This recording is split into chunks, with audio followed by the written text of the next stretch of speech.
Pemirsa Before 30, selamat datang kembali dalam acara yang telah Anda nanti-nantikan. Tidak ada yang namanya satu lagi episode, sebab setiap episode adalah satu-satunya dan sangat berarti buat setiap orang yang telah ditunjuk oleh Tuhan untuk mengalami sesuatu yang luar biasa. Saya sedang berada di Chiang Kai-shek Memorial Hall untuk mengingat Presiden pertama Taiwan, dan hari ini adalah hari yang indah di Taipei City. Dan dari sini saya mau bicara juga tentang sesuatu yang di masa lalu. Sesungguhnya saya sekarang berdiri di sini tuh merasa seperti seolah-olah saya berada di masa lalunya negara ini. Dan saya ingin membawa Anda untuk melihat kembali apa yang Tuhan kerjakan yesterday, kemarin dulu, tahun lalu, bahkan ribuan tahun yang lalu. Bagaimana Tuhan bisa mengembalikan itu dalam kehidupan kita di zaman modern ini. Saya yakin Tuhan masih sanggup melakukan mujizat lagi seperti dahulu. Jangan tekan tombol dan ganti saluran TV, sebab sesuatu yang istimewa Tuhan sudah siapkan buat setiap pemirsa hari ini. Sebelum 30 menit acara ini berakhir, hidup Anda pasti akan diubahkan. Segala penyakit Anda, apapun itu juga, pasti sanggup dilenyapkan oleh kuasa Allah.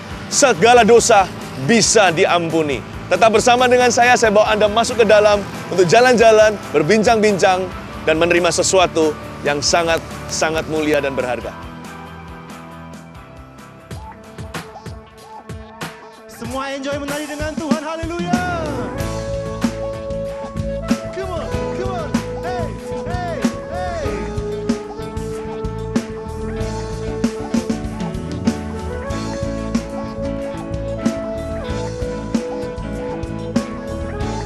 Mari kita nikmati hadiratnya di tempat ini, haleluya.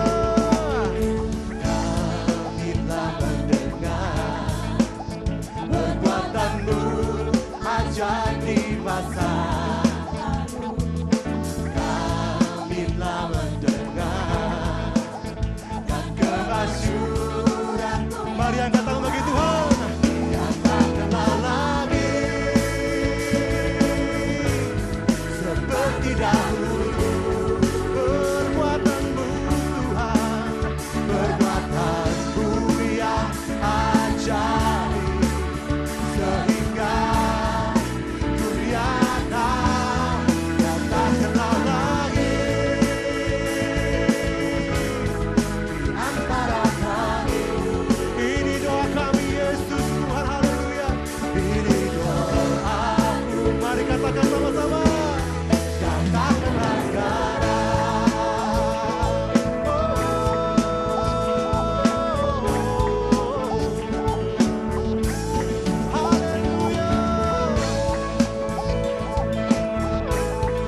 tak kenal lagi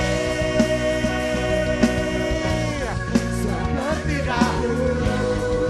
Perbuatanmu Tuhan,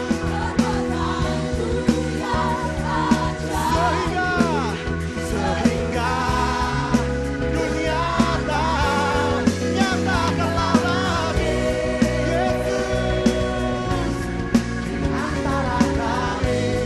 Ini doa kami. Mari nyatakan.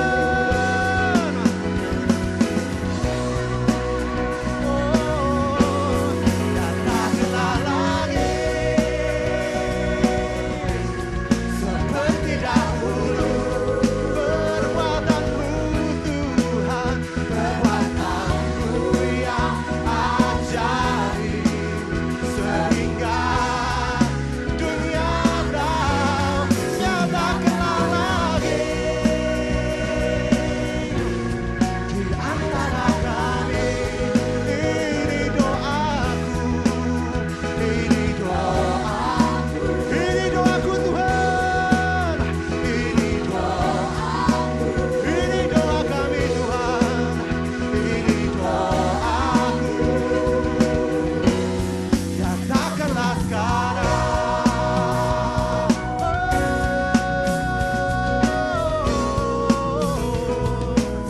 Mari nyatakan Tuhan.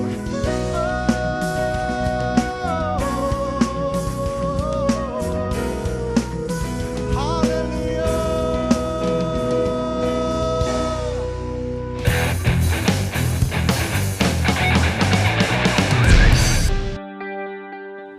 Pemirsa, ini adalah episode yang sangat-sangat istimewa. Saya ingin sekali untuk mengadakan sesi konseling dengan Anda sekalipun hanya lewat televisi, namun selalu di bawah kuasa firman Tuhan dan urapan Roh Kudus. Mari kita membuka ayatnya di Mazmur pasal 77, ayatnya yang ke-6 mulai. Aku memikir-mikir hari-hari zaman purbakala. Tahun-tahun zaman dahulu aku ingat. Sebentar, setiap kali saya berkata masa lampau atau masa lalu, apa yang ada di dalam benak dan pikiran Anda? Tidak sedikit di antara kita yang sama sekali tidak ingin membicarakannya, karena belum berdamai dengan masa lalu kita. Tapi penting sekali untuk kita menjadi seseorang yang penuh, seseorang yang utuh, dalam luar, seseorang yang sembuh. Jangan cuma menyerahkan masa kini dan masa depan kepada Tuhan Yesus. Penting sekali untuk menyerahkan juga masa lalu untuk diselesaikan. Mari kita sekarang melihat ayat berikutnya, dan kita akan dibawa melihat bagaimana bahkan seorang pemazmur di Alkitab, dia juga harus bergumul untuk menang. Ayat 7, aku sebut-sebut pada waktu malam dalam hatiku, aku merenung dan rohku mencari-cari, untuk selamanyakah Tuhan menolak dan tidak kembali bermurah hati lagi? Sudah lenyapkah untuk seterusnya kasih setianya? Telah berakhirkah janji itu berlaku turun-temurun? Sudah lupakah Allah menaruh kasihan? Akan ditutupnyakah rahmatnya karena murkanya? Maka kataku, inilah yang menikam hatiku, bahwa tangan kanan yang maha tinggi berubah. Perkataan ini benar sekali. Mari kita tanamkan di dalam jiwa kita. Jikalau kita meragukan kasih Tuhan yang sempurna dan tanpa syarat itu atas hidup kita, maka lama-kelamaan kita pun akan meragukan kuasanya untuk menolong kita. Pemazmur ini sangat jujur sekali. Dia mengatakan dalam kata-katanya dia gamblang apa adanya. Ini yang menikam hatiku. Setiap kali aku melihat ke belakang, setiap kali hatiku tertuduh bahwa tangan kanan yang maha tinggi telah berubah. Pemazmur ini mengalami pergumulan yang sangat nyata dengan yang namanya roh penolakan. Dia tidak bisa menyelesaikan masa lalunya di hadapan Tuhan. Dia dipenjara oleh apa yang terjadi di belakangnya. Dia tidak menginginkan hal itu, tetapi iblis campur tangan dengan mendakwa dia siang dan malam. Kita harus menang. Pemirsa, kita harus menang dari masa lalu kita. Sesusah apapun, serahkan ke kaki Yesus agar kita bebas merdeka. Kalau tidak, semua trauma itu akan jadi kepribadian di dalam diri kita. Kepribadian dosa, dan kita mau bebas juga nggak bisa, karena akarnya harus dicabut selama-lamanya. Dan akar itu adalah masa lalu kita. Kita harus belajar memaksa mata kita melihat ke belakang, menyelesaikannya sekali untuk selama-lamanya. Saya punya sebuah kesaksian hidup, sebuah pengalaman yang semoga bisa menjadi berkat buat Anda. Apa yang menjadi penghalang utama saya untuk lahir baru? Di masa lalu, saya paling susah untuk berdamai dengan apa yang ada di belakang saya yang sudah saya lakukan. Tahun 92, saya berada di kamar saya sendiri. Saya mau berdoa kepada Tuhan. Setelah menghadiri, datang ke sebuah kebaktian Indonesia di Kanada, berbulan-bulan lamanya, saya akhirnya mau mencoba kasih Tuhan yang mereka telah beritakan dalam kehidupan saya. Dan ketika saya berdoa, setiap kali saya memejamkan mata saya, seperti ada satu kuasa yang menarik saya ke belakang dan mendakwa, menuduh saya. Saya tidak bisa melawan, rasanya saya kalah kuat dengan tuduhan-tuduhan yang dilempar ke saya. Setiap kali saya mendekat sama Tuhan, rasa seperti ditolak gitu. Setiap kali saya mau datang sujud di kakinya, seperti ada yang mengusir. Dan saya menangis. Dan akhirnya keluar dari mulut saya kata-kata yang sangat pesimis seperti ini. Tuhan pasti sudah lupa untuk berbelas kasihan. Tuhan sudah lupalah. Tuhan sudah nggak ingat lagi gimana melakukan mujizat, menyelamatkan orang. Tuhan masih marah sama aku. Dan yang namanya janji Tuhan itu boleh berhasil dalam hidup orang lain, tapi pasti nggak bisa berhasil bagiku. Setiap kali aku melihat, mendengar mujizat terjadi di dalam hidup orang ini dan itu, ya karena orang itu dan orang ini, bukan saya. Saya tidak pernah dipilih. Ketika saya menangis dengan begitu kerasnya, karena saya seorang diri di rumah, nggak ada yang bisa mendengar, saya berkata sama Tuhan, Tuhan, Kau harus mendengarkan aku. Sebab setelah hari ini aku ingin betul-betul untuk menyerah dalam hidup ini. Berkali-kali pikiran untuk bunuh diri itu selalu muncul dalam benak saya. Saya berkata sama Tuhan, Kau harus dengar aku. Hari ini adalah hari terakhir aku, setelah ini tidak mau mencoba lagi. Tuhan tolong. Tiba-tiba telepon saya berdering. Ibu gembala atau istri pendeta kami, gereja Indonesia di Kanada di sana, menelepon saya dan berkata, Philip, apa yang terjadi? Roh Kudus suruh saya telepon kamu. Kamu di mana? Kamu lagi apa? Lalu tiba-tiba dia berkata, Tuhan tunjukkan sama saya kamu ada di ruangan ini kan? Saya terkejut kok dia bisa tahu. Memang gembala dan istrinya pernah datang untuk memberkati rumah kami dan menguduskannya. Tapi saya tidak akan pernah menyangka di rumah yang begitu banyak kamar, saya tinggal di sebuah rumah yang besar, dia kok tahu saya berada di mana, bahkan bisa mengerti posisi duduk saya. Dia berkata, kamu duduk di sebelah sini dan dalam posisi seperti itu. Saya jadi terkejut lihat apakah ada kamera sembunyi di dalam kamar saya. Tapi bukan itu bukan kebetulan, itu adalah Roh Kudus. Nggak mungkin dia bisa menebak begitu tepat. Itu bukan kebetulan. Roh Kudus sedang melihat saya dan dia berkata, sekarang Tuhan tunjukkan kepada saya sebuah penglihatan. Yesus sedang memelukmu, menggendongmu sambil menangis bersama denganmu. Saya lihat kanan kiri saya, kok nggak ada Yesus. Saya masih rasa tertolak. Tapi ternyata Tuhan lebih besar dari perasaan seseorang. Hari itu saya dikuatkan. No matter what I feel, apapun yang saya rasakan atau tidak rasakan, tidak apa-apa. Yang penting dengan iman, saya selesaikan masa lalu saya. Saya datang ke Tuhan dengan terus terang dan berkata, Tuhan, tolong Tuhan bebaskan aku dari segala tuduhan. Ampuni aku segala kesalahanku. Ini yang akan kita lakukan di episode kali ini sebelum Anda akan melihat mujizat di masa depan. Saya bisa merasakan hadirat Tuhan di tempat ini, pemirsa. Saya tahu rohnya ada di sini dan dia akan melakukan lagi apa yang dia lakukan di zaman dulu. Mujizat di masa lalu akan menjadi milik Anda di masa kini. Dan Tuhan telah memilih Anda hari ini untuk mengalaminya. Mari kita baca ayat-ayat berikutnya sehingga hidup kita semakin diberkati. Ayat 12, Aku hendak mengingat perbuatan-perbuatan Tuhan, kata pemazmur. Ya, aku hendak mengingat keajaiban-keajaibanmu dari zaman purbakala. Aku hendak menyebut-nyebut segala pekerjaanmu dan merenungkan perbuatan-perbuatanmu. Berkali-kali pemazmur berkata, aku hendak. Seolah-olah dia dengan sengaja melakukannya. Memang benar, harus sengaja. Karena kecenderungan hati seorang manusia secara alami adalah memikirkan yang negatif. Dan pemazmur berkata dengan pasti, bahkan menambahkan kata iya sebelum kalimat berikutnya. Ya, aku hendak mengingat perbuatanmu dan mengucapkannya. Berarti untuk mengingat kebaikan Tuhan dalam kehidupan kita di masa lampau adalah sesuatu yang harus kita lakukan dengan sengaja dan bulat hati. Kita bisa lakukannya lewat membaca Alkitab, lihat apa yang Tuhan lakukan dalam kehidupan umat Tuhan Israel. Atau di perjanjian baru, gereja mula-mula. Dan kita juga bisa melihat kesaksian Roh Kudus di sekeliling kita. Tidak tentu melulu tentang apa yang kita alami. Kalau kita belum mengalaminya, jangan paksa. Tapi kalau orang lain sudah melaluinya, bersyukurlah. Karena kemungkinan besar apa yang mereka alami, Anda akan mengalami juga. Memang Tuhan tidak melakukan suatu perkara, dua perkara secara sama. Karena Tuhan selalu melakukannya berbeda. Setiap mujizat itu selalu istimewa. Tapi izinkan mujizat yang dialami di masa lalu orang. Di masa lalu seseorang yang Anda kenal, yang menjadi kesaksian dalam kehidupan Anda, menginspirasi Anda untuk menginginkannya juga bagi hidup Anda sendiri. Setiap kali saya meragukan kembali penerimaan Allah atas hidup saya akan menarik benang merah lurus langsung ke tahun 1992. Saya akan secara sengaja dalam roh dan iman saya kembali ke masa lalu itu dan mengingat apa yang Tuhan lakukan bagi saya. Pelukannya di kamar itu di Kanada tidak akan pernah saya lupakan selama-lamanya. Dan setiap kali saya memikirkan begitu, semua ragu itu lenyap dalam waktu sekejap. Begitu caranya, kalau kita mau melawan segala sesuatu di dalam diri kita yang membuat hati ini bimbang untuk percaya. Kita mengingat apa yang Tuhan sudah lakukan, baik di dalam hidup sendiri atau hidup orang lain. Saya suka sekali membaca biografi, khususnya biografi tentang anak-anak Tuhan. Karena pengalaman mereka itu betul-betul bagi saya menjadi dorongan ilahi di dalam jiwa saya. Kalau mereka bisa, saya juga. Kalau mereka alami, Tuhanku juga baik bagiku.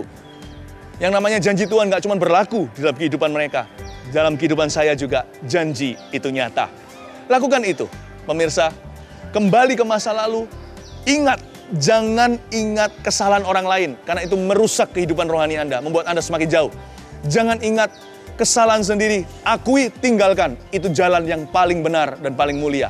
Tidak perlu Anda berbuat sesuatu untuk menebusnya. Yesus sudah menebusmu. Akui saja, tinggalkan, selesai, move on, lanjut.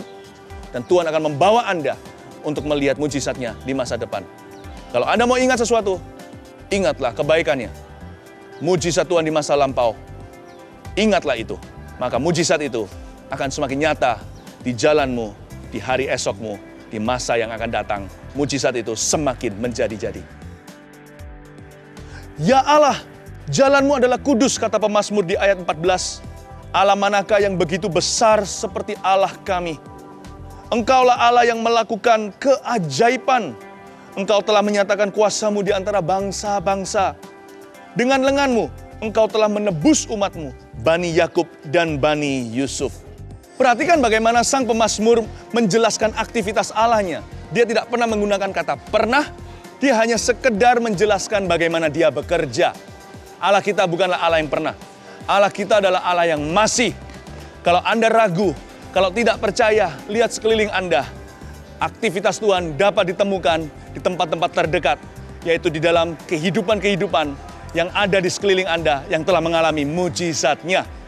Setiap kali Anda menarik kembali iman Anda ke belakang, apa yang Tuhan lakukan, kalau Anda mau jujur, Tuhan sudah bekerja banyak dalam kehidupan kita. Tapi kalau kita masih belum cukup bagi kita, pengalaman kita sendiri, cari dari pengalaman orang lain. Khususnya dari firman Allah, Anda akan semakin dikuatkan. Tuhan kita sama dahulu, sekarang, sampai selama-lamanya. Dia tidak pernah berubah. Hingga hari ini dia tetap aktif bekerja. Malam belum tiba, hari masih siang. Allah kita masih melakukan mujizat dan menyelamatkan orang. Jadi perhatikan kata-kata saya ini. Roh Kudus akan berbicara secara pribadi kepada Anda. Mujizat Tuhan di masa lampau berpotensi menjadi mujizatmu di masa depan. 美丽牧师这一位姐妹，她今天你看她还带着这个医院的条子，她是从医院来，她脚上还有静脉注射的管子，因为她有血栓在她的身体里，所以她整个人是非常的呼吸、心跳都是不正常的。但是今天你看她现在还有很大的平安。他知道当他饶恕，他以前里面有不饶恕，他饶恕的时候，神的平安在他的里面，他现在心跳是正常的，他整个人有活力，他知道神医治他。你看他的身上的管子都还在，来，也需要医治。 I feel God's presence right now. 我感受到神的同在。 I'm sorry I cannot pay attention to all what you say just now. But doesn't matter. God loves you 神爱你， and God bless you. 神祝福你。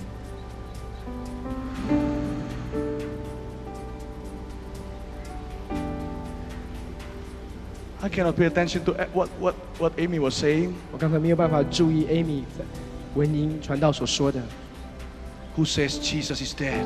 谁说耶稣是死的？ Who says Jesus is a storybook figure?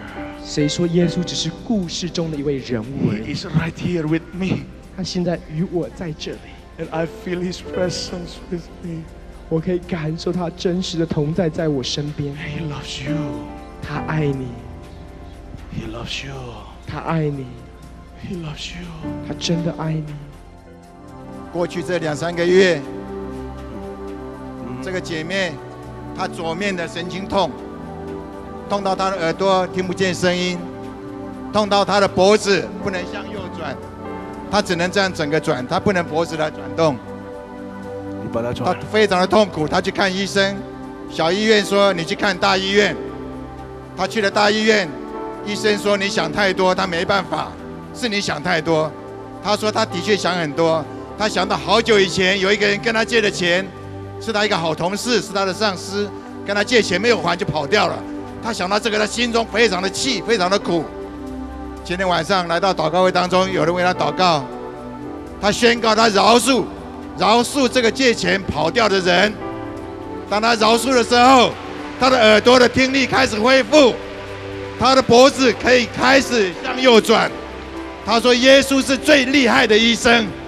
耶稣不但医治他心里面的苦，医治也恢复他身体的健康。 Pemirsa, apakah Anda sudah siap untuk berdoa bersama dengan saya? Mujizat-mujizat yang tertulis dalam Alkitab akan segera menjadi milik Anda.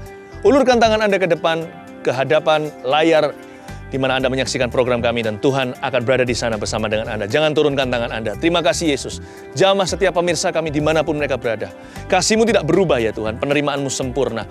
Kuasa-Mu sama dulu, sekarang, sampai selama-lamanya. Sembuhkan setiap orang yang membutuhkan, setiap orang yang sakit ya Tuhan Yesus. Jamah dan beri sebuah mujizat, karena Engkau murah hati. Terima kasih Tuhan. Saya ingin memberitahu kepada Anda, tangan tetap diulurkan. Saya ingin menceritakan kepada Anda apa yang saya lihat dalam mimpi semalam. Saya melihat sebuah buku. Buku itu adalah rekor dosa kita, atau daftar isi perbuatan-perbuatan kita yang salah dan mendukakan hati Allah.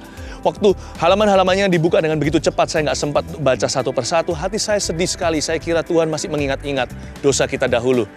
Sampai hingga akhirnya buku itu ditutup oleh tangan Tuhan. Saya bisa melihat judulnya dan membuat saya dengan begitu terharu hati saya. Saya merasakan kasih Yesus saat itu juga. Ada tulisannya seperti ini, forgiven, atau diampuni. Saya ingin mengucapkan kepada Anda apa yang Tuhan ingin saya sampaikan. Tuhan mengasihimu. Tuhan telah mengampuni dosa-dosamu. Sudah, jangan dituduh lagi. Buang semua rasa bersalah itu. Tinggalkan dosa itu sekali untuk selama-lamanya. Ikuti Yesus. Terima kasih Tuhan. Dan satu anak muda umur 16 tahun, seorang pria yang kurus dan kulitnya dark skin, atau kulitnya hitam. Tuhan mengasihi Anda. Tapi Anda sering marah-marah, Anda punya sakit mah yang tidak biasa, Anda sering muntah-muntah, Anda tidak, tapi Anda kurus sekali, tapi Anda suka marah. Itu masalahnya. Itu masalahnya. Belajar untuk sabar, minta Roh Kudus bantu di dalam nama Yesus Kristus. Minta Roh Kudus untuk tolong, dan Anda akan dibebaskan dari penyakit itu di dalam nama Tuhan Yesus Kristus. Aku minta ya Tuhan, roh amarah itu Engkau angkat selama-lamanya. Dan satu orang umur sekitar kurang lebih yang sama. Saya rasa bukan kebetulan Tuhan sembuhkan 2 orang umur 16 tahun. Yang satunya juga, orang ini Anda sering sekali kejang-kejang. Sampai hari ini sudah jadi orang dewasa, masih sering mengalami serangan-serangan seperti itu. Keluarga mengira itu roh jahat, tapi Tuhan sedang menjamah Anda sekarang. Sampai otak Anda pun sekarang dipegang oleh Allah. Saya bisa melihat Tuhan mengotak-atik kabel di dalam otak seseorang. Dan dalam hidup seorang, Tuhan menyembuhkan dia secara sempurna. Terimalah mujizat itu di dalam nama Yesus Kristus. Yang percaya katakan, amin. Saya tahu saat ini juga Tuhan sedang bekerja. Sekalipun tidak semua orang dinubuatkan, jangan khawatir, karena setiap orang diperhatikan. Setiap orang mengalami mujizat, bahkan yang dinubuatkan tidak tentu mujizatnya lebih besar daripada yang tidak disebutkan. Kalau Anda percaya, Anda bisa menerima mujizat kapanpun dan dimanapun. Tetap saksikan acara kami Before 30, sebab acara ini semakin hari akan semakin diurapi. Saya juga akan terus mendoakan Anda. Sampai jumpa episode berikutnya.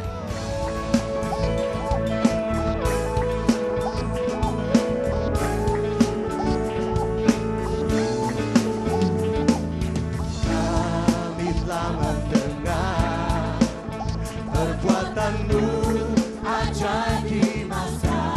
Kami mendengar. Kami telah mendengar kan kemasyuran-Mu yang semua katakan katakanlah lagi seperti dahulu perbuatan-Mu Tuhan, perbuatan-Mu yang ajaib sehingga dunia tahu. Katakanlah lagi di antara kami. Ini doaku, ini doaku. Katakanlah sekarang. Oh, oh, oh.